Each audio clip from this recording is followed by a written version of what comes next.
தூத்துக்குடியில் ஜூலை 12 முதல் கோலாகல ஆரம்பம். ராஜ்கமல் பிலிம்ஸ் இன்டர்நேஷனல் உலக நாயகன் கமலஹாசன் வழங்கும் சிவகார்த்திகேயன் நடிக்கும் அமரன் 31 அக்டோபர் தீபாவளி முதல் உலகமெங்கும். பகுஜன் சமாஜ் கட்சி தமிழ்நாடு மாநில தலைவர் ஆம்ஸ்ட்ராங் கொலை வழக்கில் தேடப்பட்டு வந்த பாஜக முன்னாள் நிர்வாகி அஞ்சலி ஜூலை 19 இரவு கைது செய்யப்பட்டுள்ளார். தமிழ்நாடு மட்டுமல்ல, தேசிய அளவில் விவாதங்களை கிளப்பிய ஆம்ஸ்ட்ராங் படுகொலை வழக்கில் புதிய அதிரடி கேரக்டர்களின் தொடர்பு பற்றிய தகவல்கள் ஒவ்வொரு நாளும் வந்து கொண்டிருக்கின்றன. அதுவும் இப்போது இந்த விவகாரத்தில் பெண் தாதாக்களின் சம்பந்தம் பற்றிய அதிர்ச்சி தகவல்கள் போலீஸ் வட்டாரத்தில் இருந்து வருகின்றன. கடந்த ஜூலை 5 தேதி சென்னை பெரம்பூர் வேணுகோபால் பெருமாள் தெருவில் தான் கட்டி வரும் வீட்டின் அருகே பகுஜன் சமாஜ் கட்சி மாநில தலைவர் ஆம்ஸ்ட்ராங் படுகொலை செய்யப்பட்டார். இந்த சம்பவம் பெரும் பதற்றத்தை ஏற்படுத்திய நிலையில் கொலையாளிகளை பிடிக்க 10 தனிப்படைகள் அமைக்கப்பட்டன. இதற்கிடையே இது தொடர்பாக கொலை வழக்கு பதிவு செய்த செம்பியம் போலீசார் கூலிப்படை தலைவன் ஆற்காடு சுரேஷின் தம்பியான பொன்னை பாலு, அவரின் உறவினர் வழக்கறிஞர் அருள், ரவுடிகள் திருவேங்கடம், திருமலை, கூலிப்படையைச் சேர்ந்த செல்வராஜ், மணிவண்ணன், சந்தோஷ், கோகுல், விஜய், சிவசக்தி, ராமு என்கிற வினோத் என 11 பேரை போலீசார் கைது செய்தனர். தொடர்ந்து அவர்களை 5 நாள் காவலில் எடுத்த போலீசார் அவர்களிடம் தனித்தனியாகவும் மொத்தமாகவும் தீவிர விசாரணை மேற்கொண்டனர். இதில் போலீசாரின் பிடியில் இருந்து தப்பி ஓட முயன்ற ரவுடி திருவேங்கடம் போலீசாரால் என்கவுண்டர் செய்யப்பட்டார். எனினும் கொலை குற்றவாளிகளிடம் போலீசார் நடத்திய விசாரணையில் பல திடுக்கிடும் தகவல்கள் வெளிவந்தன.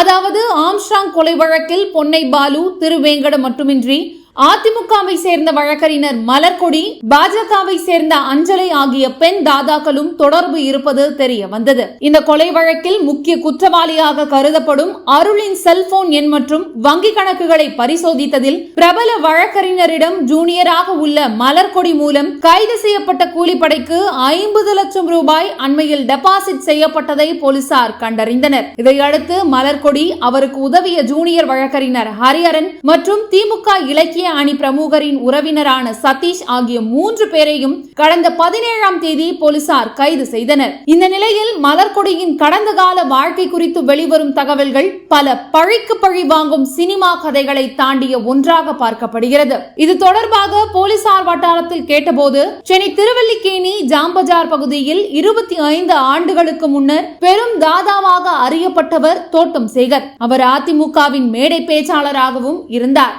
இந்த தோட்டம் சேகரின் மனைவிதான் மலர்கொடி. இவரது மகன்கள் அழகு ராஜா, பாலாஜி. கடந்த 2001 ஆண்டு தோட்டம் சேகர் வெட்டி படுகொலை செய்யப்பட்டார். அப்போது மலர்கொடியின் மகன்கள் அழகு ராஜா, பாலாஜி இருவரும் 5 வயதை கூட தாண்டாத பிஞ்சு குழந்தைகளாக இருந்தனர். கணவரை பறிகொடுத்த மலர்கொடியோ தோட்டம் சேகரின் படுகொலைக்கு பழி தீர்க்க வேண்டும் என சபதம் எடுத்துக்கொண்டார். அதன்படி கணவரை கொன்றதாக கூறப்படும் மயிலை சிவகுமாரை பழிக்கு பழியாக கொல்ல வேண்டும் என்பதை சிறு வயது முதலே தனது 2 மகன்களுக்கும் கூறி வெறியூட்டி வளர்த்து வந்தார். இதற்கிடையே மலர்கொடியும் சட்டம் படித்து வழக்கறிஞராக மாற 2 மகன்களும் இளைஞர்களாக உருவெடுத்து மயிலை சிவகுமாருக்கு ஸ்கெட்ச் போட்டு வந்தனர். இதனை அறிந்து கொண்ட சிவகுமார் தனது கூலிப்படை மூலம் கடந்த 2019 ஆண்டு சென்னை எழும்பூர் நீதிமன்றத்திலிருந்து அண்ணா சாலை வழியாக மலர்கொடி, அழகுராஜ் சென்று கொண்டிருந்த ஆட்டோ மீது நாட்டு வெடிகுண்டுகளை வீசி அவர்களை கொல்ல முயற்சித்தார். இதன் காரணமாக சிறையில் அடைக்கப்பட்டார் மயிலை சிவகுமார்.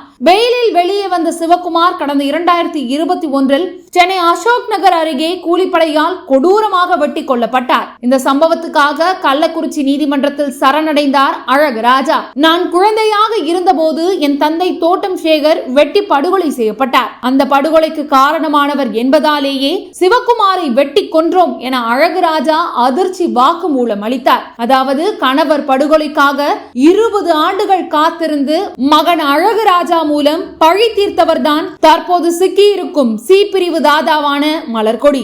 இந்த நிலையில் தற்போது வழக்கறிஞர் அருள் கேட்டுக்கொண்டதன் பேரில் ஆம்ஸ்ட்ராங் படுகொலையில் நாட்டு வெடிகுண்டுகள் மற்றும் கூலிப்படை கும்பலுக்கு இடையே பண பரிமாற்றம் செய்வது என மலர்கொடி ஈடுபட்டது தெரிய வந்த நிலையில் அவர் கைது செய்யப்பட்டுள்ளார். மேலும் தனது கணவரை கொன்ற மயிலை சிவகுமாருக்கு ஆதரவாக இருந்த காரணத்தினாலும் ஆம்ஸ்ட்ராங் கொலையில் மலர்கொடியும் சம்பந்தப்பட்டதாக போலீசார் விசாரணையில் தெரிய வந்தது. வந்துள்ளது. இதற்கிடையே ஆம்ஸ்ட்ராங் கொலை வழக்கில் பாஜக வடசென்னை மேற்கு மாவட்ட துணைத் தலைவராக செயல்பட்டு வந்த மற்றொரு பெண் தாதா அஞ்சலிக்கும் தொடர்பு இருக்கிறது என்றும் அவர் தேடப்பட்டு வருகிறார் என்றும் போலீசார் அறிவித்தனர். இந்த அஞ்சலை பாஜக மாநில தலைவராக எல் முருகன் இருந்தபோது பாஜகவில் இணைந்தார். மகளிர் அணி நிர்வாகியாக செயல்பட்டு பின் அடுத்த பதவிக்கு வந்தார். சென்னை புளியந்தோப்பு பகுதியை சேர்ந்தவர் அஞ்சலை. இவர் முன்பு வடசென்னையில் கஞ்சா விற்பனையில் ஈடுபட்டு வந்தவர். இவர் மீது கொலை, கந்துவட்டி, கஞ்சா விற்பனை என 10 வழக்குகள் உள்ளன. புளியந்தோப்பு காவல் நிலையத்தில் பி பிரிவு ரவுடி பட்டியலில் வைக்கப்பட்டிருக்கிறார். இவர் கொல்லப்பட்ட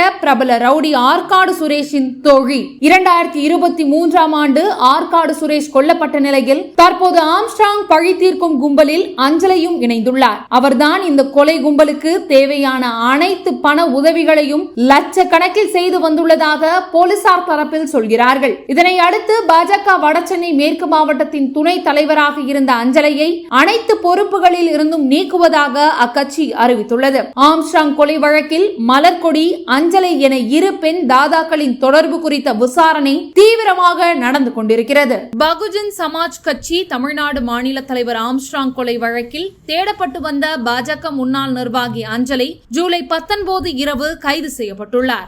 மின்னம்பலம் செய்திகளுக்காக கிறிஸ்டோபர்.